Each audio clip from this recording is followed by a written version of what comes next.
আসসালামু আলাইকুম। আজকে আমি আপনাদেরকে দেখাবো মুন্সিগঞ্জ জেলার টুঙ্গিবাড়ি উপজেলার কাইচাইল গ্রামের জাপানি বাড়ি নামে পরিচিত।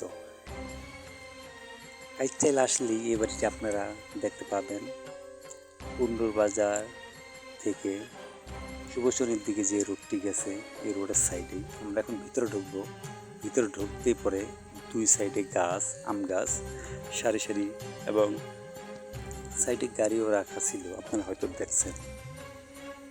এই হলো জাপানি বাড়িটি। বাড়ির দক্ষিণ সাইড, এই সাইড দক্ষিণ, পশ্চিম দিকে মুখ করা বিল্ডিংটি। এই হলো গাছ, আর এই সাইড হলো উত্তর সাইড, বিল্ডিংয়ের উত্তর সাইড। উত্তর সাইডে আবার একটি পুকুরও আছে। দূরে দেখা যাইতেছে রাস্তা, রাস্তার সাইডেই কাইচাইল মাদ্রাসা। আপনাদেরকে ঘুরে ঘুরে দেখাইতেছি। এখানে ফার্মের কাজও চলতেছে, গরুর ফার্ম হবে, টিনের ঘরও আছে সাথে।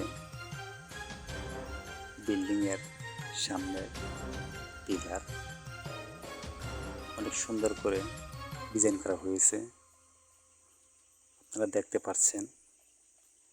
এখন আমরা বাইরে চলে আসি, রাস্তা থেকে দেখা যাইতেছে বাড়িটি কত সুন্দর। এই আমরা রোডে দাঁড়িয়ে আছি, মাদ্রাসার সামনেই দাঁড়িয়ে আছি আমরা। এদিকে যায় শুভশনী এই মাদ্রাসা। সবাই ভালো থাকবেন। আজ পর্যন্ত আসসালামু আলাইকুম।